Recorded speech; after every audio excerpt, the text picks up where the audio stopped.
So the Solar Pass in Season 2 has now been completed, and I'm going to talk about it a little bit today. Has it all been worth it? Some interesting rewards that we have got. The KB1 Rotoforms for level 2, 50,000 credits for level 5. The MR147s at level 6, another 50,000 at level 12 in the Solar Pass here, and some other rewards.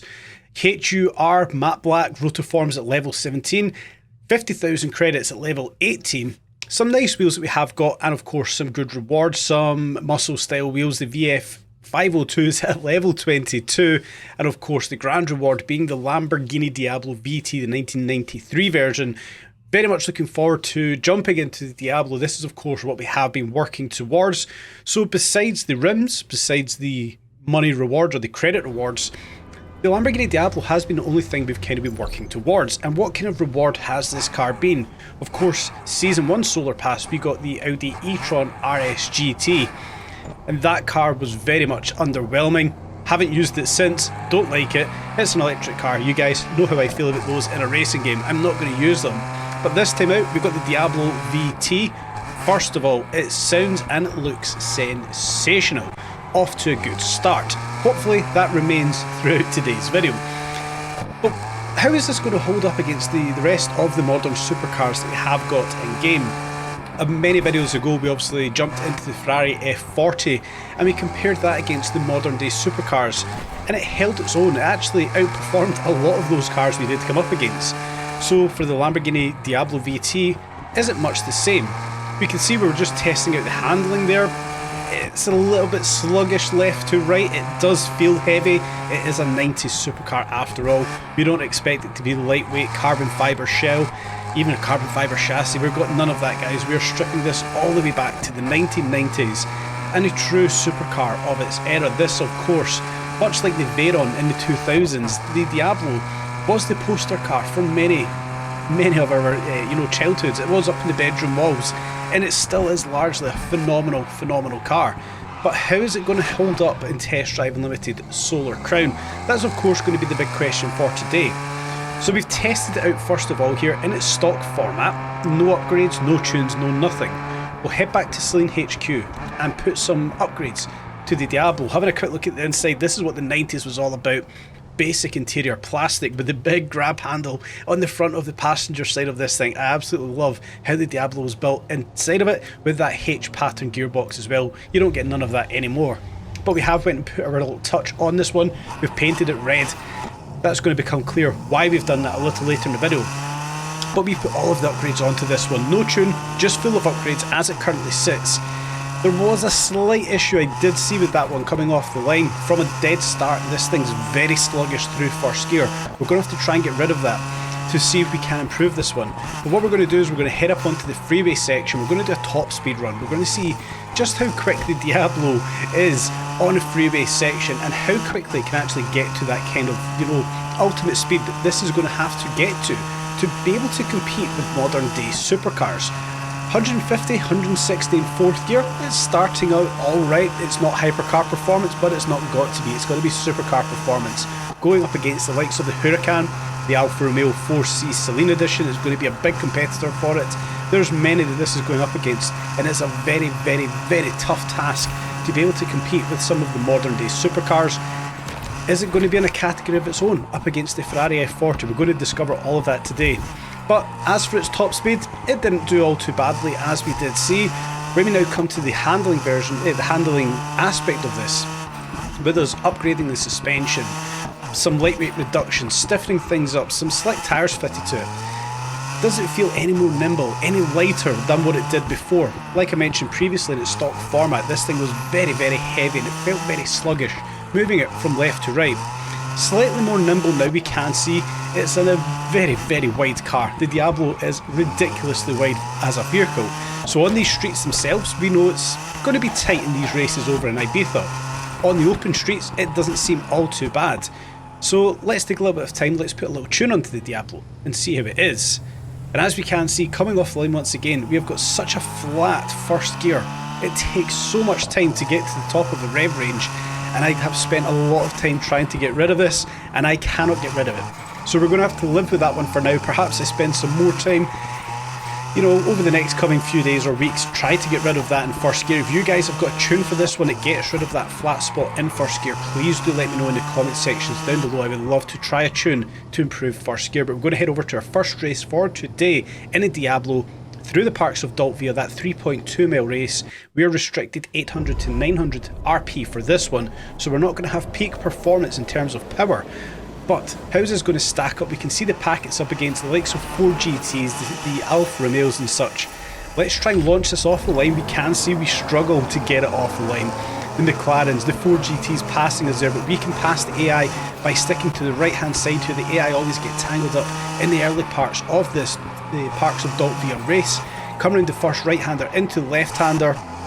Weight transfer wasn't fantastic. It felt very sluggish coming through those turns, a chicane almost. But we can get the power down here into our first heavy braking zone. Oh, it doesn't brake too badly. The back end does step out on us, but that was kind of purposeful to try and get this thing to turn around that left corner, round through the right-hander, into the left-hander right here. Again, having to apply a little bit of handbrake to get the back end to follow the front around that corner. Perhaps it's the tune I've built for this one, but it doesn't really want to see the back end of the Diablo follow the front end around a lot of these corners. And perhaps our biggest nemesis coming up here, we've got a hairpin. With the 4GT diving up the inside, we go on the brakes to try and cut back. We do manage to cut back on the 4GT as it does hit the outside wall.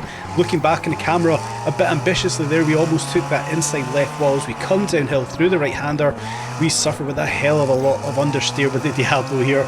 As we tried to get the power back down, the back end stepping out just a little bit, wasn't too bad. We managed to get rotation on this one as an SVR F-Type absolutely dive bombs us and the McLaren down into that left-hander. We get tangled up with the McLaren and it looks like that SVJ is starting to gap us and stretch away in first place.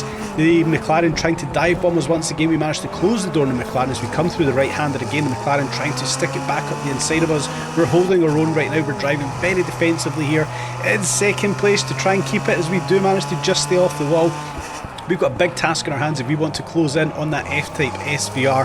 It's not too far ahead of us, just 2 seconds, but we've really got to concentrate if we want to try and close the gap on the Jaguar up in first place and also hold off that McLaren right up behind us. As we come through a nice section here, the back end lifting as we come through many little jumps on this one. Through the right-hander we carry too much speed and unfortunately we do crash into the wall, into the right-hander. That Jaguar is within touching reach, but this is probably going to be another nemesis of the Diablo. The tight sections of Daltvia and the Lamborghini here is just too wide to get through these nice and cleanly, but we're managing here. We are closing in on the Jaguar. It's within touching reach. Can we push forward? Can we take out the Jaguar and get back into first place? A little bit of handbrake round the right-hander here, get the power back down in first gear. We're high up in the rev range, so we do have a little bit of an advantage here. We're not being stuck down in the low range of first gear. Round the last left-hander, and it doesn't seem like, and we're not going to pass the Jaguar. We're going to be resigned to second place in race number 1 for today in the Lamborghini Diablo. So we have got a couple of issues there. First gear is a big issue in the Diablo, and the sheer width of this vehicle as well is also going to be quite a struggle to get through some of these tighter races in Ibiza. But we're not resigned to just tight races in Ibiza. There are some interesting ones here. And for the second race for today, we're actually going to head over to that one, having a quick check on the map where we're actually located just there. We're going to head over to that second race for today to see how this one actually holds up in some of the wider races over on the Ibiza map. That second race for today is going to be a drive in the countryside, 3.4 mile clan race, 100% asphalt, this time 800 to 900 RP, so perhaps a little bit more power in the Lamborghini for this race, and we're going to see how it stacks up against the rest of the pack with some straight sections, not as tight, not as twisty, a lot more straights in this one to see how the power actually gets put down in the Diablo.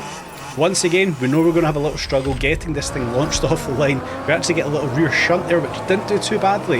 It pushed us forward just a little bit off of that fluoro Lamborghini, but we fell all the way to the back of the pack as the AI get tangled with one another, and we're probably going to see a lot of tangling going on here. The Hellcat there hitting the inside wall. It's always a messy turn.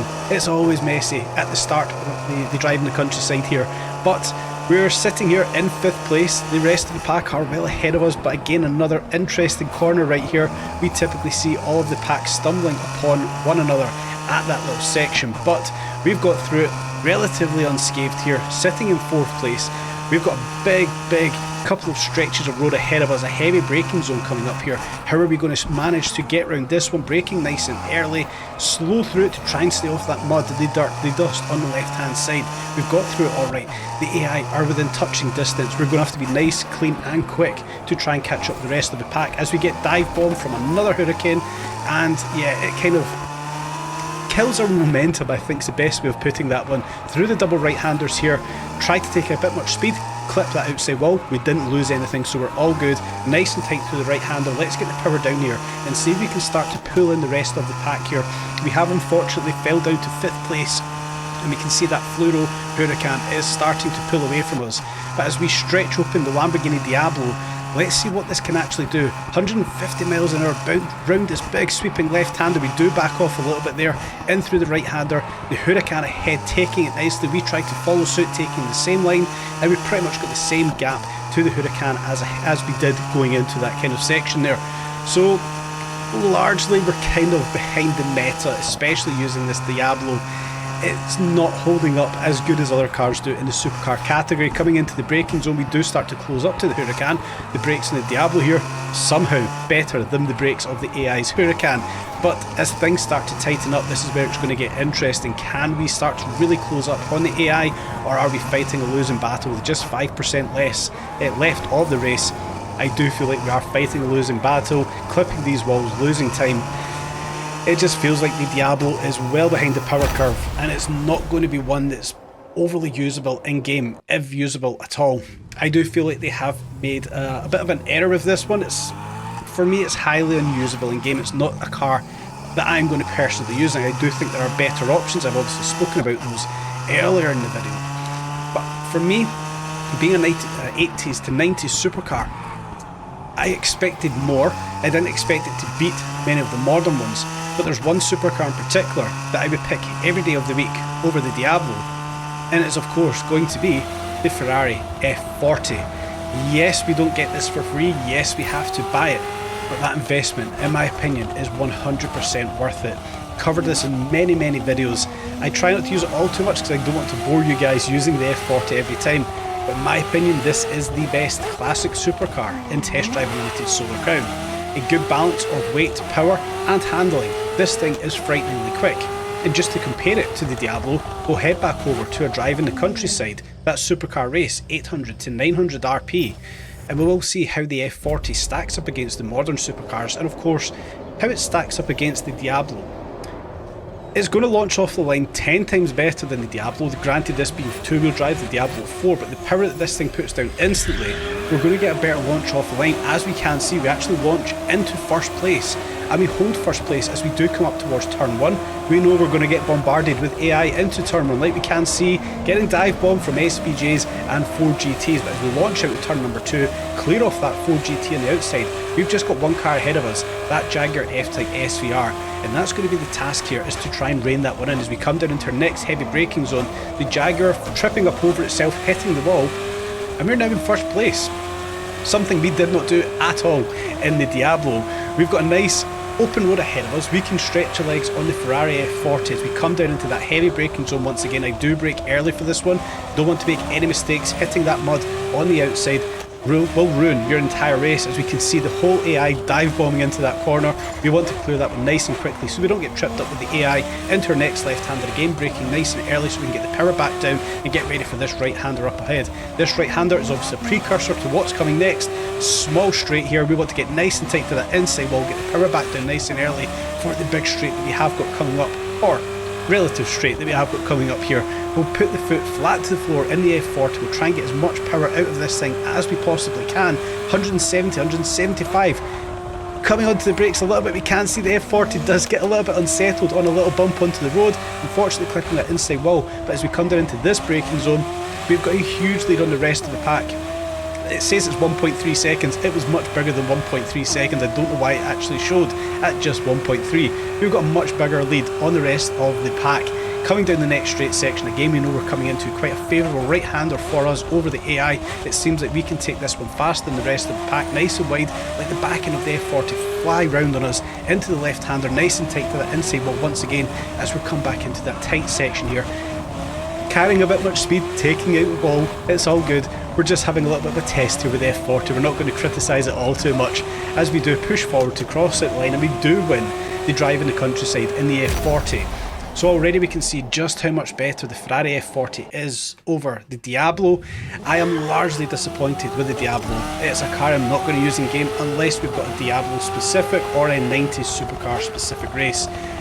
It's nice to get free cars in the game, the likes of the Audi RS e-tron GT and the Diablo VT, but for me it's another underwhelming car, another disappointing car, and another car that I'm probably not going to use in game. If I were to be using a classic supercar, it is indeed going to be the Ferrari F40. In my opinion, well worth investing your money into this car. It is frighteningly quick and tons of fun to drive. Guys, hope you've enjoyed today's video. Stay tuned for more updates on Test Drive Unlimited Solar Crown.